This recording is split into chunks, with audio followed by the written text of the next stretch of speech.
Hey, so just wanted to talk today about whether you actually need an AI SEO strategy specifically, or whether it's something that you can essentially just build into the SEO work that you're already doing for your site. Personally, I think it's not really something that you would need as a separate approach. I think a lot of it, a lot of the fundamentals of an AI SEO strategy, if you like, is just sort of things that you should already really be doing. So when you see a lot of sites getting picked up in LLMs, and you kind of doing a bit of research on them, you're thinking, well, they're not really doing anything specific for quote unquote AI SEO. So it is quite interesting to take that look and just use that to reconsider how you're approaching SEO in general in 2026, just so that you've got LLMs taken into account as you're doing the typical, tech SEO content, link building, all that side of things. So I've just got 4 points on this. I'll try and keep this relatively short, and yeah, let's jump into it. So, doing the first one, and I've split this into 4 points, is the depth of content on your site. When we're talking about things like query fan outs and how LLMs are looking to retrieve information, really that's just sort of mirroring long tail searches for the users. So, realistically, you should already have an understanding of how that process looks that is relevant for your audience.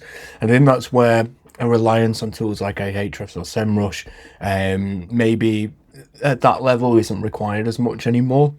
Um, Certainly when you're doing keyword research, short tail, competition research, all that sort of stuff, absolutely fine, makes total sense to be using them. But when you're getting into the specifics, there's probably not a lot of data around estimated volumes, estimated traffic, and at the end of the day, it is an estimation. But when it's long tail, there's even less of that data. But if it is something that that is relevant to your users and sort of mirrors how LLMs are retrieving information when they're doing query fan outs, that to me is really easy to then justify adding that type of content, whether it's a commercial page, informational content, even supporting video content, really then justifies adding that into a content strategy. So that's that first point really is on context. So not necessarily worrying about third party data outputs anymore. Yes, they are important for broader keyword research, but making that final decision on the content that you're going after, or where you're allocating a budget to optimize content and pages that are already on your site, if it's contextual to users and it is relevant to that process of information retrieval for search engines and LLMs ultimately, but obviously that stems from a user inputting that search. So yeah, you might not be able to get the data from third-party tools at a long-tail level, but if it's contextual, it makes absolute sense. The next one is freshness. So just SEO in general, I suppose, just making sure you're staying on top of content, but also with LLMs, just really favoring freshness. So this is quite interesting as well that like I just put a random search in here for, I think it was like best t-shirts skateboarding. Some of the guys are actually from 2024, so it's easy to sort of see, it's if it's not getting freshness, it's then looking at that relevance side, but there is a bit of a blend between the two. So it is quite interesting as a way of sort of finding, I guess, typical content gaps, and then justifying opportunities there from a freshness side, but also splitting that. So freshness in terms of how you're optimizing content that's already on your site. So if you've got, guides with the year in the URL, you have an indexing issues because every time you update the guide, you have to change the year in the URL. So just opportunities to essentially just combine guides if you've got ones for a couple of years. But then also if you're planning out content and you're seeing that whether it's in the traditional SERPs or within LLMs, that they're only really serving outdated content, or content that might still make sense, but the date is years out. So it could have even been updated, just the date stays the same.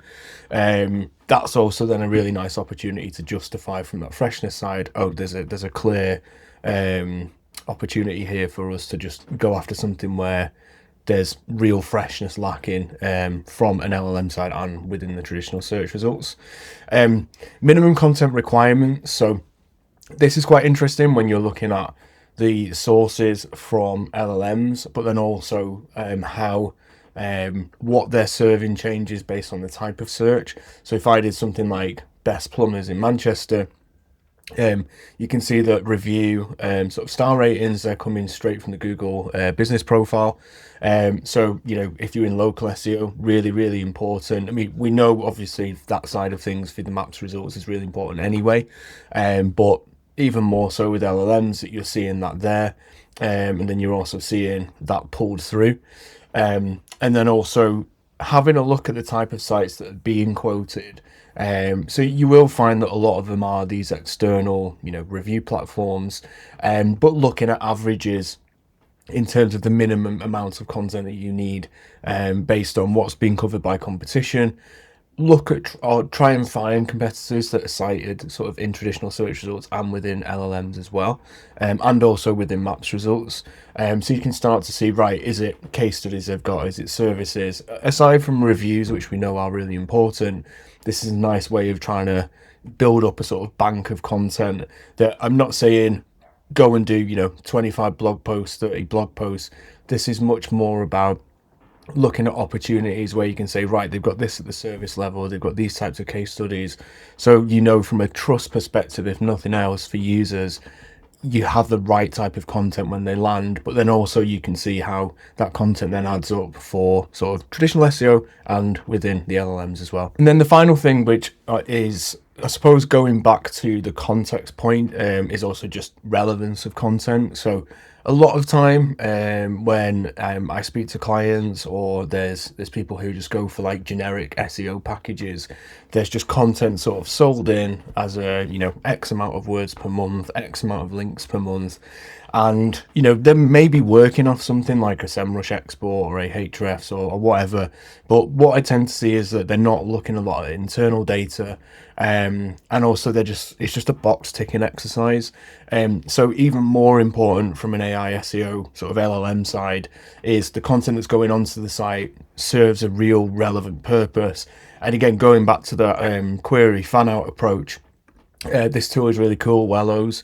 So you can just see how the query fan outs could potentially work and see the type of searches that are coming through.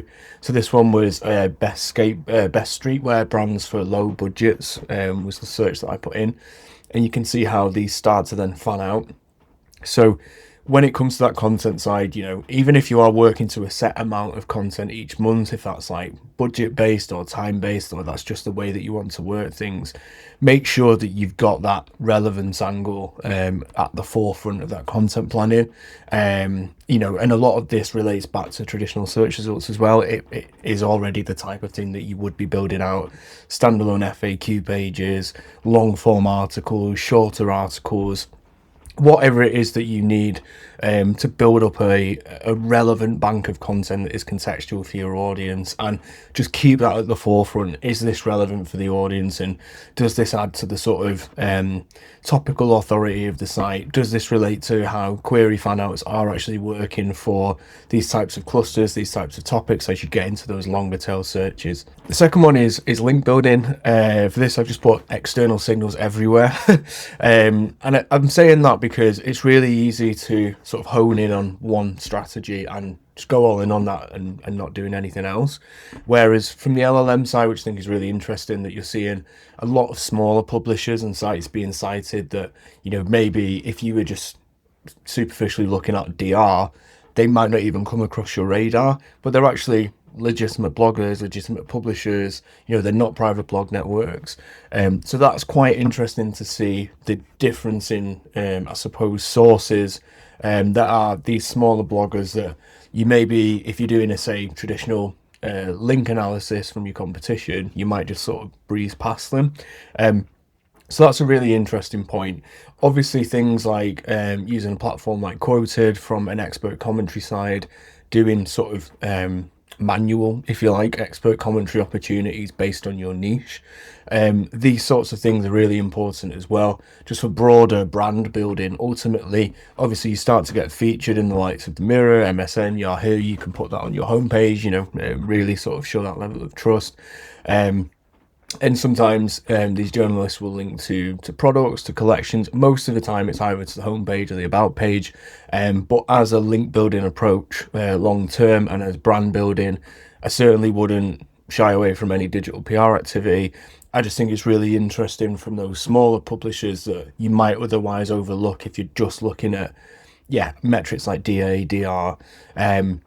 It's really interesting. So, like, when you're looking at things like this, maybe not so much for local, but say for broader ecom, if in this skateboard example here, if there are smaller skateboard publishers, even other stores that you might be able to collaborate with them on content, it's just a really interesting time for link building. Obviously, you've got things as well like Trustpilot, from a local SEO side, all these different directories. They obviously play a really, really big part from a link building perspective. So, yes, it's still really important to build those foundations in terms of citations and directories and things like that, especially if you're in local SEO. But I certainly wouldn't overlook opportunities for, and I say this with a huge caveat of legitimate publishers and bloggers, not private blog networks. But what those opportunities might look like to build relationships with publishers, influencers, smaller ones as you build up. And then you can keep doing sort of digital PR campaigns, whether you just do that in the background, you use the likes of Quoted and a manual approach to send things out. And then you can start to build a bit of link consistency. And then also, which I spoke about a lot, building out things like statistics pages, data pages. They're great for sort of acquiring links passively, and that can blend into the content planning from a traditional SEO side, really. But yeah, I would say in the sort of LLM age, links from multiple different sources with multiple different approaches, not just getting pigeonholed into, say, blogger outreach because it's more predictable than something like digital PR, which takes a lot longer most of the time anyway, or it's at least a bit more unpredictable in terms of how many links you can get every month. But obviously the quality of those links makes that effort and that ambiguity worth it. A third one is understanding users and how they search, plus how they navigate on your site.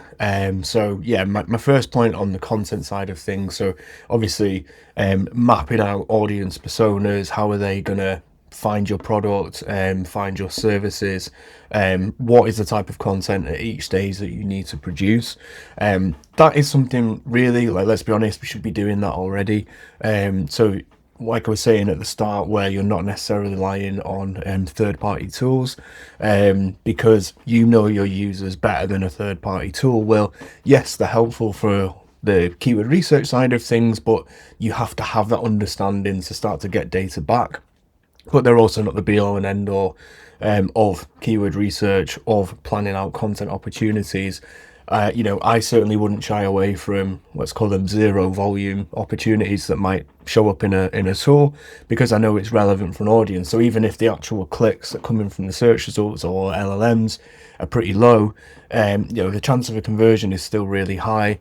And it's also something where they might navigate to once they're on the site. So that's another thing as well, is like thinking about site architecture, how users use internal search. So I've spoke about this before in videos, but tracking actual internal searches, certainly for e-commerce, using that to help justify content approaches as well. If they're looking for certain product variants or certain collections, that you have the products, you just don't have that collection there yet. Really nice way of justifying opportunities. And at the end of the day, it's all mapped back to what is best for the user, not what is best for traditional SEO or for LLMs or broader AI SEO, whatever we want to call it.